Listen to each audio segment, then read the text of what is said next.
every 49er fan out there, what do you want the team to do? And by the way, do you even want them to sign Brandon to an extension anymore? Like, we started this conversation, Dibs, and I didn't think you and I were both here, but we are. Like, this sort of hit me in a different way. When I said on Monday that I was done with this situation, I meant done negotiating. But if Brandon wanted to step up and take the last best offer, great, do it. I now don't even want him on. Don't do it. Do not hitch your wagon to this player. This is a problem. This is and I have no idea why it wouldn't happen again. Yeah. Why would it not happen again if you sign up for 5 years of what has been a complete migraine headache?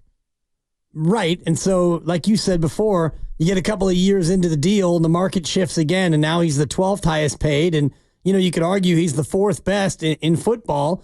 Who's to say he's not going to come knocking on your door again and say, well, I just want to get paid. If I don't get that new money, well, you're not going to see me, And it's one thing to do that with Trent Williams, because Trent has shown before the ability or the willingness to sit out when things aren't his way. Don't mess with Trent. No, and don't mess with Trent because he's one of one. He's the best in the game. He's probably a first ballot Hall of Famer. He's one of the best to ever do it at his position, and it's a position that you happen to need really badly. Brandon Aiyuk, you're not that guy. So you tried to play super hardball, and here we are, August 28th now. We've been doing this for the better part of 6 months, talking about this, and now you're not showing up to practice? I don't know. Scott in Livermore. Hi, Scott. Thanks for calling Willie and Dibby. What are you doing? What's happening, guys? I'm hanging out that afternoon with you, trying to get home to my kids. Yeah, man. I got you. So I got to turn off social media, man. I'm so sick and tired of this diva.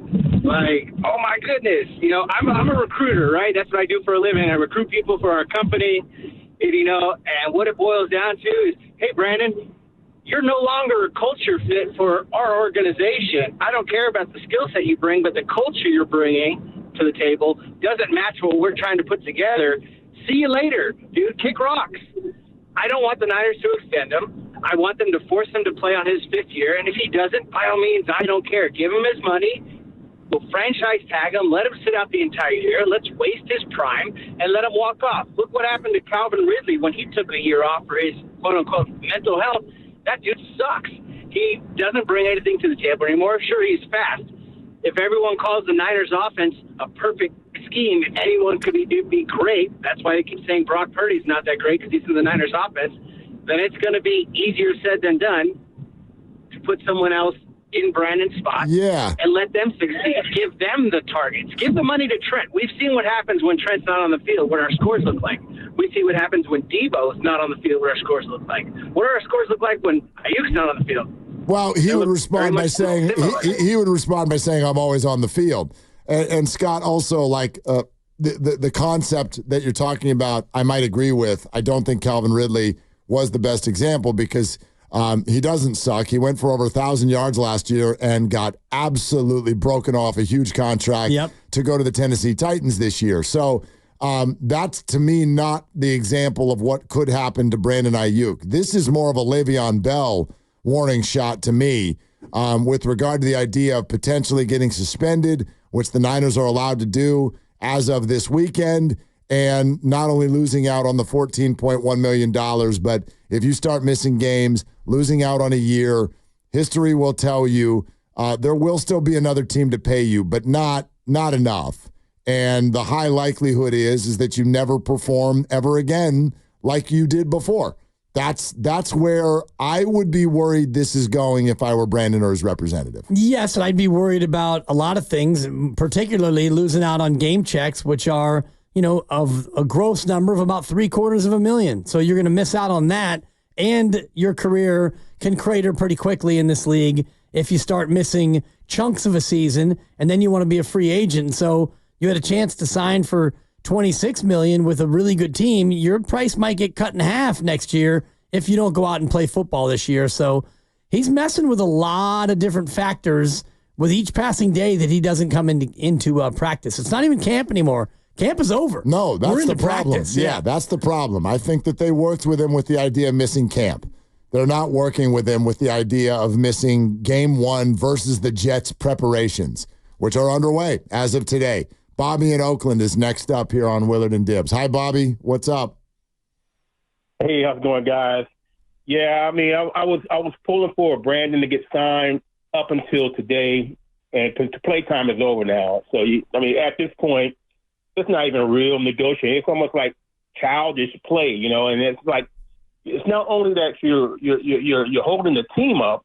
It's like it's for no reason. I mean, you want CeeDee Lamb money, or what is it? What's going on here? So if his agent and him are not going to play fair, yeah, I would stop negotiating and have him play on the $14 million this year.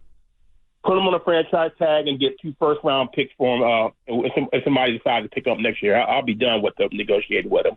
That's my thought. Yeah, Bobby, thanks. I don't know that they would ever command that kind of a price. I don't think you're going to get 2 first-round picks. Well, that is Aiyuk, if you give him – there's 2 different tags. There's the transitional, the non-transitional. One of them carries a 2 first-round compensation if you tag him and then trade him. A team would have to send you 2 first-round picks in order to acquire the player if you gave him the franchise tag. And then, in theory, still pay him an extension that would satisfy what he wants. I think you don't often see players with that tag. Don't think so. Getting traded Brandon because Aiyuk's not that. No, the price is too steep. There aren't that many players that will command 2 first-round picks in any trade. And, the Niners gave up 3 first-round picks to move up in the draft. That's different than trading picks for a player. Let's keep going. 888-957-9570. We want to hear from as many Niner fans as possible today. What would you do? And do you even want them to sign Brandon Aiyuk to an extension anymore now that he has apparently gone back on what was called an understanding that he would practice today once we got through roster cuts? Marcos in Brentwood. Hi, Marcos. What's up? What's up, guys? I mean, Brandon Aiyuk has made this whole offseason completely draining. Instead of you guys talking about an exciting offseason, getting ready to start off for a new Super Bowl run, we're here still talking about Brandon Aiyuk. Yep. Brandon Aiyuk is a straight, like a prude. He's wishy-washy. Do you see Jamar Chase? Do you see CeeDee Lamb doing these videos online like he has? And it's like their talks, their negotiations have been so quiet. All it is Brandon Aiyuk, a Tier 2 receiver, demanding Tier 1 money. And he should have showed up to practice. What was the point of not showing up to practice, but he showed up all the other day just to stand on the sidelines? It makes no sense. They need to figure something out, find some way to release him or send him off and see ya. Pack your bags. Yeah, and Marcos, I agree with you. The only thing that I've got left on that, and I don't know how we can get an answer to this, but these other teams, most teams are going to play on Sunday next week, obviously. What is that? 11 days? Yep. Okay. You got a game in 11 days. These teams are in their preparations as well. They're focused on the 90 people that they had. They got their roster down to 53 also. They worked really hard to do that. They filled up their practice squad today. Do they want to suddenly now, 11 days before their game against whoever, do they want to make that kind of a roster shake? Like maybe, I mean, he's a very good player. So if there were teams that had their heart set on him, maybe they still want to do that. Yeah. It feels like people have kind of moved on, though. Yes. I mean, you get yesterday, cut down day, and today is about practice squad and waiver wire. Who shook free from another team that you wanted to grab, and you did that yesterday, and you did it today. And there actually has been a trade just reported in the NFL from Diana Rossini, and this gives you an idea about what trades are being made right now. The Falcons have traded quarterback Taylor Heineke to the Chargers for a conditional 6th. Oh. So take our extra bottom of the roster quarterback and give us a conditional 6. So the Chargers get Heineke to be their backup, in theory. But that's the kind to your point, this is the level of trades you're more likely to see now with 11 days to go until most teams play a week from Sunday. Yeah, and by the way, the same thing, do you remember the show that we did, this is probably 6 months ago, and everybody wanted to trade Andrew Wiggins, and I was like, you want to trade Andrew Wiggins because you don't like what you see when you watch the Warrior game, right? Like you feel like he's coasting and all that. Yes. And I was like, do you know that the other teams, they've got a TV too? Yeah, and that sucks. They can see Shout out League Pass. the game. So they don't want Andrew Wiggins. And they can see this too. They can see, and no matter what you all think of Kyle Shanahan and John Lynch, let me promise you this, they are damn respected around the league. They're really respected around the league. People think that this is, right, Tom Brady last week, that's a good operation. It's a really good operation. Got a good front office, good GM, good coach, good quarterback, good operation. That's how people view this. And they're looking at the representatives of this good operation yank hair out of the sides of their heads in press conferences. How many of those GMs are like, give me that guy. I got too much hair. I would love to be stressed. A lot of times you see a situation like this and you think that you can fix it. And, you see it in dating a lot where you've got a friend who's dating somebody and it's like, dude, don't you see? I mean, this person is mostly broken. Yeah, beautiful and whatever the attributes are, but it's like, you got to get away from that. But sometimes you think like, I can fix them. They'll be better with me. They just need a change of scenery. Brandon Aiyuk just needs a new team. And maybe new coach and a new GM and a new everything, new uniform, new attitude, we can fix him. And that's, I think, with Andrew Wiggins to a greater extent, you could look at Wiggins and think, well, I've seen him be great. So maybe if we acquire him, we can wake him up. We can unlock the wigs. I don't know. Yeah, good luck. Good luck. 888-957-9570. Let's go to Paul in San Jose. Hi, Paul. Thank you for calling. Hey, guys.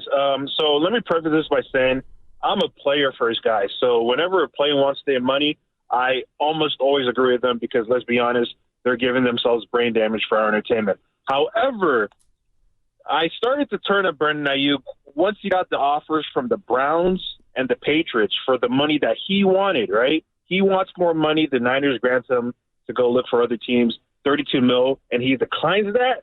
Now I'm like, what is he looking for? Does he want the money? Does he want the stability with a good team?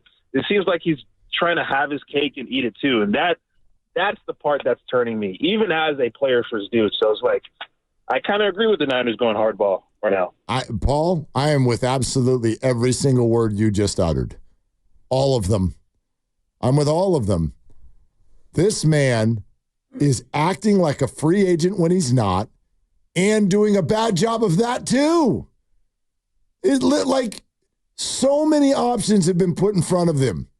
And he said no to everything. Nothing has worked.